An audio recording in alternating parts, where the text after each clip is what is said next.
Islamic bookmark কিভাবে বানাতে হয় তোমরা কি কেউ জানো? না জানলেও সমস্যা নেই। আজকে ভিডিওতে আমি তোমাদের ৩টা বুকমার্ক বানিয়ে দেখাবো।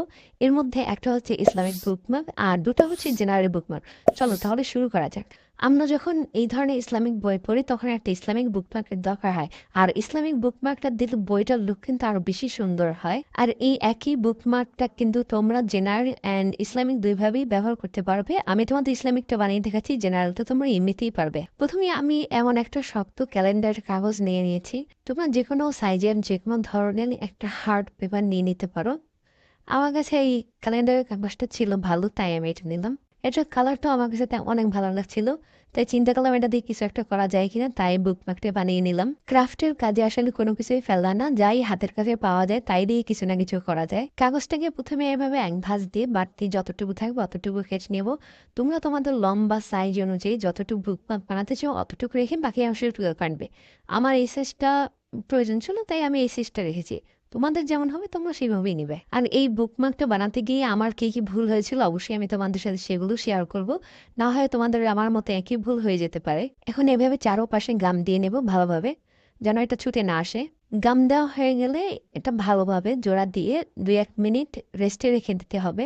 আর যদি তোমরা গাম দেওয়া অবস্থায় এটা কাজ শুরু করো তাহলে কিন্তু হাতের কাছ থেকে ছুটে আসবে, তখন আর কাজটা করতে পারবে না। এখন একটা স্কেল নিয়ে এর চারপাশে একটা বক্সের মতো করে কাঠামো তৈরি করতে হবে, এবং এই কাঠামোটা আমরা চারপাশের একই মাপ হবে। তোমরা যদি ছোট নাও ছোট মাপ নিবা, আর যদি বড় নাও তাহলে বড় মাপ নিবা। আমারটার আমি মাপ বলতেছি না, কারণ তোমাদের সাথে আমার সাথে না মেলার সম্ভাবনাটাই বেশি। এখন মার্জিন করা দাগ অনুযায়ী একটা অ্যান্টিগেটার দিয়ে আস্তে আস্তে ভালোভাবে চারপাশ ঘুরিয়ে ঘুরিয়ে কাটতে হবে। আর এটা তোমরা একটু সাবধানতার সাহায্য করবে, কারণ এটা একটু বিপজ্জনক কাজ। কাটা শেষ হয়ে গেলে এটা দেখতে ঠিক এভাবে হবে। তোমরা তো ভিডিওতে অবশ্যই দেখতে পাচ্ছ যে আসলে কিভাবে এটা কেটে নিতে হবে। আর এখন এটার সেকেন্ড স্টেপ হচ্ছে আমাদের এই ধরনের কিছু ইসলামিক স্টিকার সংগ্রহ করতে হবে। আর এই স্টিকারগুলো আমি নিজ হাতে করেছি। তোমাদের কাছে যদি স্টিকার না থাকে তোমরাও কিন্তু আমার মতো করে এভাবে এঁকে নিতে পারো। আর এই স্টিকারগুলো যে কিভাবে বানাতে হয় তোমরা যদি কেউ না পারো তাহলে আমার ইউটিউব চ্যানেলে স্টিকার দেওয়া আছে, তোমরা সেখান থেকে দেখে স্টিকার বানিয়ে নিতে পারো। আর এই ধরনের বুকমার্কের জন্য হাতে বানানো স্টিকারই ভালো। এখানে আমি আমার প্রয়োজনীয় সাইজ অনুযায়ী স্টিকারটা বানিয়ে নিতে পারতেছি। এর পরের স্টেপ হলো এ ধরনের একটা কস্টেপ নিতে হবে। কস্টেপটা যদি তোমরা আগে রেখে তারপর এটার উপরে বুকমার্কটা লাগাও তাহলে বেশ ভালো হবে। আর যে ভুলটা আমি প্রথমে করেছিলাম যে ওভাবে লাগিয়ে নিয়েছিলাম, যার জন্য আমার জিনিসটা নষ্ট হয়ে গেছিল। এখন এই স্টেপের উপরে স্টিকারগুলো আস্তে আস্তে করে একটা একটা করে নির্দিষ্ট পরিমাণে গ্যাপ রেখে লাগিয়ে দেবো। তোমরা যদি ভিডিওটা খেয়াল করো তাহলে কিন্তু দেখতে পাবো আমি কিন্তু স্টিকারগুলো খুবই আস্তে আস্তে সাবধানতার সাহায্যে লাগাচ্ছি। এর নিচে বা আশেপাশে যেন কোনো ধরনের বাবল জমা না হয় সেই দিকে খেয়াল রাখতে হবে, এবং আস্তে আস্তে চেপে চেপে জিনিসটা লাগিয়ে দিতে হবে। এখনই কিন্তু বুকমার্কটা অনেকটা ফুটে উঠেছে, তোমরা কি বলো? আমার কাছে কিন্তু এই বুকমার্কটা বেশ পছন্দের। এটা লাগানো হয়ে গেলে এর উপর কিন্তু আমাদের আবার আরেকবার টেপ লাগাতে হবে। আর এই টেপ লাগানোটা কিন্তু একটু বেশি সতর্কতার সহ নিতে হবে, কারণ আমি যেটা তোমার দেখতেছিলাম যে লাগাচ্ছিলাম আসলে ওটা কিন্তু আমার নষ্ট হয়ে গেছে। লাগানোর সময় বাবল জেগে গেছে, দেখতে খারাপ হয়ে গেছে। এখন যেটা তোমরা দেখতে পাচ্ছ সেটা কিন্তু আসলে আমার সেকেন্ড টাইমের বানানো। একটু খেয়াল করলে দেখবো আগেরটার সাথে এটার সাথে একটু সামান্য পার্থক্য আছে। এখন যেটা আমার হাতে দেখতে পাচ্ছ সেটা কিন্তু আসলে একটা র্যাপিং রোপ। আর এটা কিন্তু আমার বাসায় পাউরুটি খাই, সেই পাউরুটির সাথে পাওয়া যায়। এই রোপটা দেখতে এত সুন্দর আমার ফেলে দিতে মন চাচ্ছিল না, ভাবলাম কিছু একটা করবো কোনো একদিন। তো যখন সময় আসলো তাই কাজে লাগিয়ে ফেললাম। দেখছো, ক্রাফটের কাজে আসলে কোনো কিছুই কিন্তু ফেলনা না, হাতের কাছে যা পাবে তাই দিয়ে কিন্তু কোনো না কোনো কিছু বানিয়ে নেওয়া যাবে। এর কাজ কিন্তু প্রায় হয়ে গেছে, চলো এটার এখন আমরা ফাইনাল লুক দেখি। তোমরা একই পদ্ধতি ব্যবহার করে কিন্তু এরকম একটা জেনারেল বুকমার্কও বানাতে পারো। আর এই বুকমার্কটা কিন্তু ছবি থেকে সামনাসামনি দেখতে বেশ সুন্দর। আর এভাবে তোমরা যদি আর কোনো বুকমার্ক বা অন্য কোনো কিছু আমাকে বানানো দেখতে চাও তাহলে কমেন্টে জানাও, অবশ্যই আমি তোমাদের বানিয়ে দেখানোর চেষ্টা করব। এটা হচ্ছে আমাদের সেকেন্ড বুকমার্কটা। আর এই বুকমার্কটা হবে ফলোয়ার বুকমার্ক। আর এটার জন্য আমি প্রথমে 8 সেন্টিমিটার বাই 8 সেন্টিমিটার একটা কাগজ নিয়ে নিয়েছি। আমার কাছে এই সাইজটা একদম স্ট্যান্ডার্ড মনে হয়েছে। তোমরা যদি আর একটু বড় বানাতে চাও তাহলে তোমরা মাপটা আর একটু বড় বানিয়ে নিবে। তোমার কাগজের সাইজের উপর নির্ভর করতেছে আসলে তোমার বুকমার্কটা কত বড় হবে। তোমরা যদি চাও তাহলে একটা সাদা পেপার দিয়েও এই ফুল বুকমার্কটা করতে পারো, তখন সেটার উপরে তুমি আলাদাভাবে কোনো কালার করতে পারবে, তখন সেটা লুক কিন্তু আলাদা আলাদা হবে। এই বুকমার্কগুলো বানানোর সময় আমরা একটা প্রায় সময় ভুল করে থাকি, সেটা হলো একই পাশে সব ভাঁজগুলো দিয়ে থাকি। আসলে এমনটা মোটেই করা যাবে না। তোমরা আমার ভিডিও দেখতে পাচ্ছ যেমন এক পাশে ভাঁজ দেওয়ার পর দ্বিতীয় পাশে উল্টিয়ে কিন্তু ভাঁজগুলো দিতে হবে। আর যদি এভাবে না করা হয় এক পাশে দিলে তোমার যে আমি ফুলটা বানাতে চাচ্ছি সেই ফুলটা কিন্তু আসলে আসবে না। এই বুকমার্কটা বানানো কিন্তু আসলে খুবই ইজি, কিন্তু বুকমার্কটা দেখলে মনে হয় যেন অনেক জটিল। এই ধরনের ভাজের ক্ষেত্রে আমরা একটা প্রায় সময় ভুল করে থাকি, যেটা আমিও করি। আজকে সেই ভুলটা আমি তোমাকে বলতেছি। আমরা যে এখানে প্যাটার্নটা দেখছি সেটা আসলে ত্রিভুজ আকৃতির প্যাটার্নটা হবে না, প্যাটার্নটা হবে গিয়ে তোমার কামরাঙ্গা সাইজের প্যাটার্ন। আর যেটা তুমি মাছ থেকে ধরলেই অমনি কামরাঙ্গা সাইজের প্যাটার্নটা পাবা। তুমি কনকনে ধরে যদি কাগজটা ভাঁজ করো তাহলে কিন্তু তুমি কামরাঙ্গা প্যাটার্নটা পাবে না। তোমরা ভিডিওতে অবশ্যই দেখতে পাচ্ছ আমি কিভাবে মাছ থেকে ধরে কামরাঙ্গা সাইজের প্যাটার্নটা নিয়ে আসতেছি। আর আমাদের এই ধরনের ফুলের জন্য কামরাঙ্গা সাইজের প্যাটার্নটাই দরকার। তোমরা বুকমার্কটা বানানো দেখতে থাকো, আমি কিছুক্ষণের মধ্যে আবার ফিরতেছি। আসলে এখন বানানোর মধ্যে কিছু বলা নাই ভালো। আমি আসলে সবসময় চেষ্টা করি নতুন নতুন কোনো কিছু তোমাদের সামনে বানিয়ে নিয়ে আসার জন্য। আর তোমাদের যদি আমার ভিডিও ভালো লাগে অবশ্যই লাইক কমেন্ট শেয়ার করবে, অ্যান্ড সাবস্ক্রাইব করতে তো ভুলবেই না।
এখন আমরা বানাবো আমাদের ৩ নাম্বার বুকমার্ক।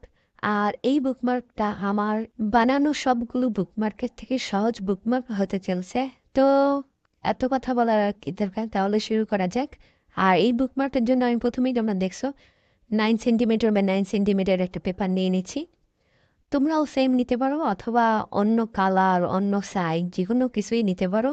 এই ধরনের বুকমার্কের জন্য অবশ্যই স্কয়ার শেপের পেপার নিতে হবে, না হয় কিন্তু তোমার বুকমার্কটা হবে না। পেপারের সাইজ যত বড় হবে বুকমার্ক ততই বড় হবে, আর পেপারের সাইজ যত কম হবে বুকমার্ক ততই ছোট হবে। আমার কাছে 9 সেন্টিমিটার বা 9 সেন্টিমিটার এই বুকমার্কের জন্য স্ট্যান্ডার্ড সাইজ মনে হয়েছে। তোমরা যদি কেউ এটা ট্রাই করে থাকো অবশ্যই কিন্তু কমেন্ট বক্সে আমাকে জানাবে। সুন্দর একটা বুকমার্ক কিন্তু বইয়ের সৌন্দর্যটা আরো সুন্দর ফুটিয়ে তোলে। আমি তো ছোটবেলায় আমার প্রত্যেকটা বইয়ের জন্য আলাদা আলাদা করে বুকমার্ক তৈরি করতাম, আর এই বুকমার্ক গুলো কিন্তু গিফট হিসেবে অনেক ভালো। আমি তো ক্লাসরুমে বসে এরূপে ছোট ছোট নোটও করে রাখতাম।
দেখছো কত সহজে বুকমার্কটা বানিয়ে নিলাম। এই তিনটা বুকমার্কের মধ্যে তোমার কোনটা পছন্দ হলো সেটা কিন্তু অবশ্যই কমেন্ট বক্সে জানাও।